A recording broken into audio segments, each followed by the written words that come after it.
To my channel Tina's kitchen. তো চলো দেখো, এখন হচ্ছে সন্ধে 7টা, আর এই সময় আমি আমার ব্লগটা স্টার্ট করেছি। তো এখন আমার ছেলে বানাচ্ছে চাউমিন। চাউমিনেও কী কী দিচ্ছে আজকে বলেছে, মা তোমাকে বানাতে হবে না, আমি বানিয়ে নিচ্ছি, তুমি শুধু আমাকে বলে দাও। বললাম ঠিক আছে, তাহলে তুই বানা, কী কী কাটতে হবে সেগুলো দেখে নাও। তো প্রথমে গ্যাসের মধ্যে বানাচ্ছিল, তো গ্যাসের মধ্যে আমাদের একটু গ্যাসটা খারাপ হয়ে গেছে, আঁচটা খুব কম হচ্ছে, তার জন্য ও ইন্ডাকশানে ট্রান্সফার করেছে। ওরে বাবা রে, এমন নাড়া দিচ্ছে মনে হচ্ছে একদম দোকানের মতন করে বানাচ্ছে। এখানে এতটা চাউমিন দেখে পুরো আমি রেগে গিয়েছি, বলেছি এইটুকু চাউমিনে কি করে সবাই খাবো।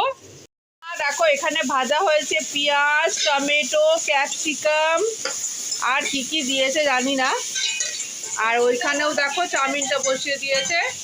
দেখো এইখানে এতগুলো চাউমিন ও সেদ্ধ করে পুরো রেখে দিয়েছে। এই যে চাউমিনটা দিতে যাচ্ছে, ওই ভাই বোন সবাই এরা মিলে চাউমিন বানাচ্ছে।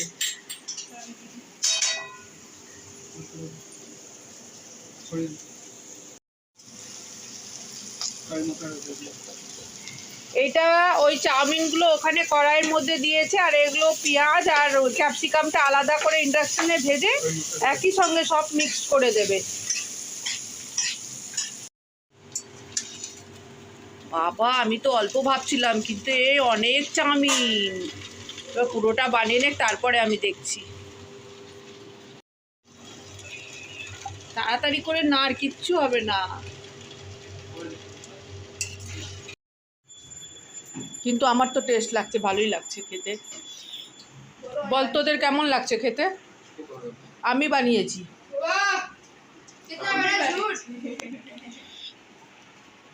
একজন এই যে কেটেছে, আর এ বানিয়েছে, আর ও যে হেল্প করেছে। তাহলে সঠিক কথাটা বল।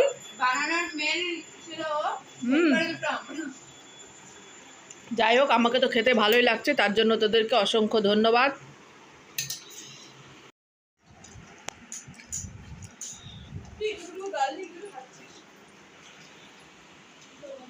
বন্ধুরা, খুব ভালো হয়েছে চাউমিনটা খেতে, ওরা বানিয়েছে 3 ভাই বোন মিলে। তো চাউমিনটা সত্যিই খুব ভালো হয়েছে। এবার আমার খাওয়া হয়ে গেছে চাউমিন, এবার আমি যাচ্ছি। এই যে কত কাপড় ওয়াশিং মেশিনে আজকে অনেক দুবার কাপড় কেচেছি, সেই কাপড়গুলো এবার দেখো সব গুছিয়ে গুছিয়ে আমি আলমারিতে ভরবো। তো এবার লেগে যাই কাজ করতে, তারপরে আমি দেখা হচ্ছে। আপনারা দেখতে থাকুন আমার এই ভিডিওটা, স্কিপ না করে। বলুন কিছু আপনি।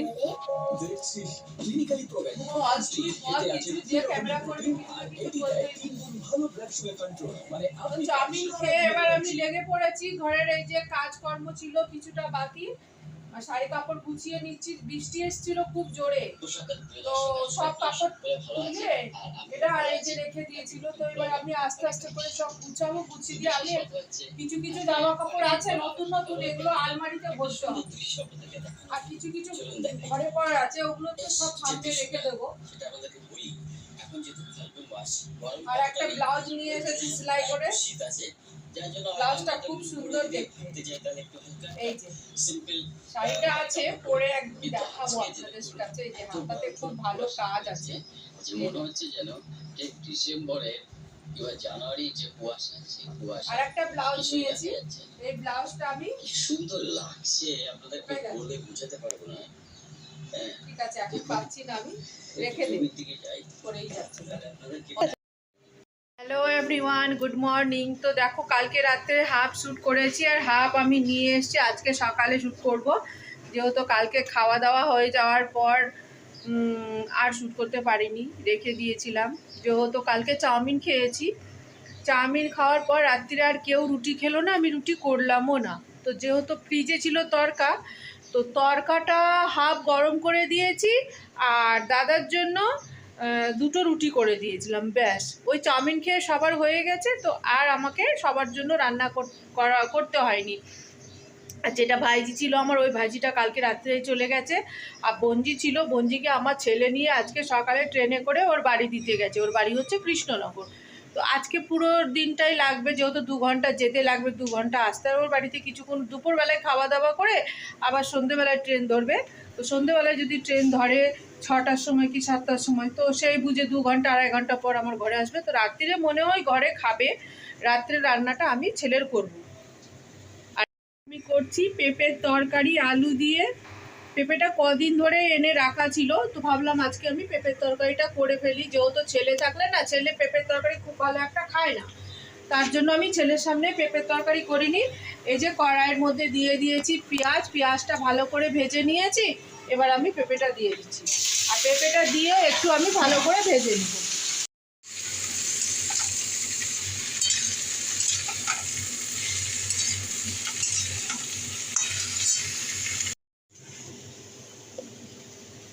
এখানে মশলা করে নিয়েছি, আর মশলাটাতে আছে আদা, রসুন, কাঁচা লঙ্কা, জিরে গুঁড়ো আর হলুদ গুঁড়ো, সব একসঙ্গে দিয়ে আমি একটা ভালো পেস্ট করে নিয়েছি।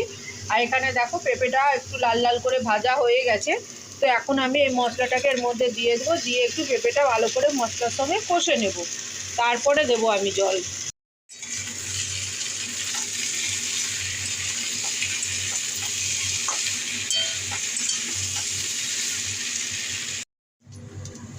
তো পেঁপের তরকারিটা দেখো ভালো করে কষানো হয়ে গেছে, দেখো একদম শুকনো করে কষিয়ে নিয়েছি, একটুও জল নেই, আর মশলাটাও ভালো করে কষানো হয়ে গেছে। এবার আমি এতে দিয়ে দিচ্ছি জল সেদ্ধ হওয়ার জন্য। বন্ধুরা, পেঁপের তরকারি খেতে অনেকে পছন্দ করে না জানি, কিন্তু যদি পেঁপের তরকারি ঠিক করে বানানো যায় একটু মশলা টশলা দিয়ে, তাহলে কিন্তু খেতে খুব ভালো লাগে। এবার আমি দিয়ে দিচ্ছি একটুখানি গরম মশলা। খুব ভালো লাগে, রুটি দিয়েও খুব খেতে ভালো লাগে, ভাত দিয়েও ভালো লাগে, আমার কাছে তো খুব প্রিয়। কিন্তু সবাইকে যে ভালো লাগবে সেটাও ঠিক না। আমার ছেলে যেহেতু পেঁপের তরকারি খেতে ভালোবাসে না, কিন্তু ঠিক করে বানাতে গেলে খেতে কিন্তু ভালোই লাগে। পেঁপের তরকারি একদম রেডি হয়ে গেছে, এবার আমি গ্যাসটা বন্ধ করে দেব।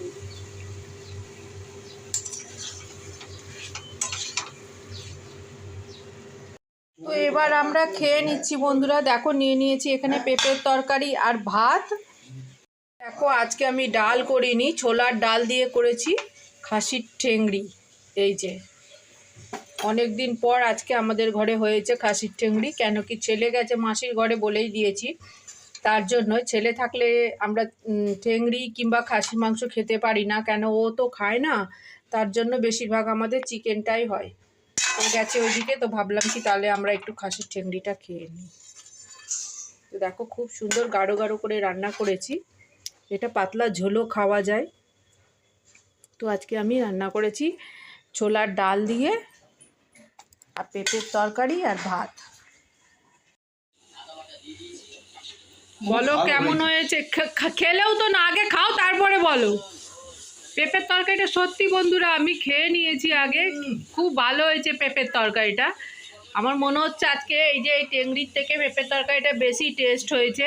তো দেখো তোমাদের দাদাকে খেতে দিয়েছি, সেও কিন্তু খেয়ে বলছে খুব ভালো হয়েছে। আজকে ওর মুখটা আমি নিচ্ছি না, ও নিজে বারণ করেছে, বলেছে আমি শেভিং করিনি, তুমি আমার মুখটা নিও না, ওনার নাকি ভালো লাগছে না। তাই এই দেখো দারুণ হয়েছে পেঁপের তরকারিটা।